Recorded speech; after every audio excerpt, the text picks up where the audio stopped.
Hi, this is Shelley Kraft. We're coming to you live on SNN Live. We're at the Cambridge House Resource Conference in sunny downtown Palm Springs, I guess. California, downtown. There you go. Yeah.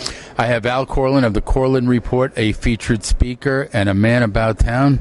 I'm not so sure I'm a man about town anymore. I am... but, you and I have been doing these conferences, Shell, for a long time. And, boy, you never stop learning, do you? I sit with you and you interview me and we learn something. I know I'm going to learn something right now by interviewing you. So tell me, what are you speaking about at this conference? Doing a couple of speeches here. One of them, they're basically both centered around the interrelationships between politics and investing. And I think that anyone who disregards politics in terms of their investment decision, Shelley, needs to have their head examined. The two are so closely intertwined that you have to be, I think, very well versed in both areas. I got to give you credit because when you start bringing... What's my line of credit? When you start... Line of gab. When you start to talk about politics at an investment conference, the minefields that you have to walk quite gingerly now, don't you? You have to walk gingerly, but the one thing that I have learned, and I learn a lot from my listeners on the radio show, through our blog, etc., and the one thing that I've learned is, interestingly enough, people here are pretty much of the same mindset, and I find that to be interesting. And the mindset that everybody has is one of truly free markets, okay? And we don't have free markets necessarily, I don't think, anymore in the United States, and I think that's sad. You could talk about it. You got a White House that may not want to listen to it. A White House who probably doesn't want to listen to it. And, you've got an election coming up in the United States that, quite frankly, one party's very disappointed with who they're putting up for president. The other party's gleeful. And it's not the one you would think would be. I'd like to hear your prediction on that one because I'm not sure who's gleeful and who's disappointed. Well, obviously the Democrats are disappointed in general, but I think that the president, will stand for re-election, and I think he's going to win it. And the reason I think that's going to happen is because the other side of the aisle really doesn't have anybody at this point who has really galvanized the nation. I think that what you're still seeing, here we are halfway through the season, and the political season, and they still haven't decided, even though it looks like Mitt, but there's still no commit, is what I say. There's absolutely no commit. I would agree 100%. I thought that your comment about the president, though, and the party was very, very interesting, and that's something that I'm hearing, Shell, from more and more Democrats.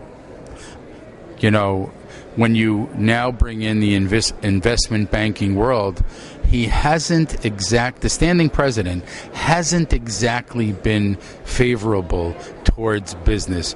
He criticizes Wall Street more than you can allow to happen when you're sitting there and you're saying, what did we do wrong? Right. We're providing capital formation. Right. Well, no, I agree 100%, and I think, and I'm not being derogatory here because there are a lot of people who believe in what I envision his agenda to be. I personally am, just because of my background, son of a couple of son of a couple of immigrants, okay, which is an important point. We never got anything from anybody other than from our own hard work, and I have to tell you, when that philosophy in the United States is over and done with, we're in real trouble, and I think we're getting to that point, Shell. Well, when your listeners on your major radio show are concerned about their own well-being, they're I have to say, they're probably more concerned about how they're going to put food on the table than how they're going to make money buying gold or silver. No, I would agree with that 100%. And, unfortunately, the pendulum is swinging in a direction I think that neither you or I right now totally support. But you know what? It'll be back the other way. I think so, too. But there's a market breadth that's taking place in metals. What's your prediction? Where do you think things are headed in metals? I think we're going to have a real strong market. And when you say metals, I'm assuming you mean precious metals. Yes. And I think we're going to have a really strong market in 2012. We're seeing that right now. I think you're going to see an upward trend. And I think that the disparity that existed between commodity prices and resource share prices that certainly existed in 2011, I'm pretty convinced that disparity is going to become very, very minute, if in fact even in existence now. Well, there's a whole lot of junior exploration companies that are hoping that you are right. And I hope I'm right too. Shal, always a pleasure, buddy. Now let's get some websites out here. www.kereport.com. Join our blog. Love to have you participate. I communicate with as many people as I possibly can. Yeah, now what we're talking about with this blog is it's coming right from Al. It's his thoughts, right? I mean, it's what's going on, what's current. So every day you can go and pick up a new feeling from you, basically. Yeah, exactly. And my feelings are based to a very large extent on the input from our listeners. Shelley, I have to tell you, I have learned more from our listeners than I learned in 4 years as an undergraduate.